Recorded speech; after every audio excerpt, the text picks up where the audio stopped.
Election commission ने supreme court से पंजाब में इंतखाबात की तारीख देने के फैसले पर नज़रसानी की अपील कर दी।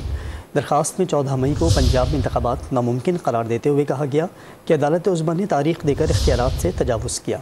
सुप्रीम कोर्ट को इलेक्शन कमीशन के इख्तियारात में मुदाखलत से भी गुरेज करना चाहिए।